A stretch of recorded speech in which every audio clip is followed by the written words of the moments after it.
ছাত্র জনতার অভ্যুত্থানে ফ্যাসিস্ট হাসিনা ভারতে পালিয়ে যাওয়ার পর থেকে দেশটির মিডিয়াগুলো অতিরঞ্জিত অপপ্রচার চালাচ্ছে, যার মধ্যে সংখ্যালঘু ইস্যুটি প্রাধান্য পায় বেশি। কিন্তু সাম্প্রদায়িক সম্প্রীতির এই দেশে হিন্দু মুসলিম দাঙ্গা লাগানো এত সহজ নয়, তাই প্রতিবারই তাদের এই ষড়যন্ত্র নস্যাৎ করে দিচ্ছে দেশের মানুষ। এবার পঞ্চগড়ে হিন্দু বাড়িতে হামলা নিয়ে মিথ্যা তথ্য প্রচার করছে ভারতীয় মিডিয়া জি24 ঘণ্টা।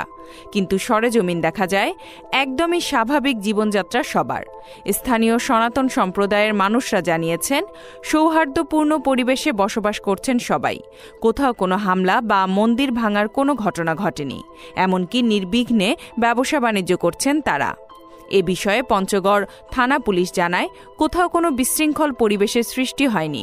গেল 5 আগস্ট রাজনৈতিক পট পরিবর্তনের পরেও কোনো হিন্দু বাড়ি বা মন্দিরে হামলার কোনো ঘটনা ঘটেনি।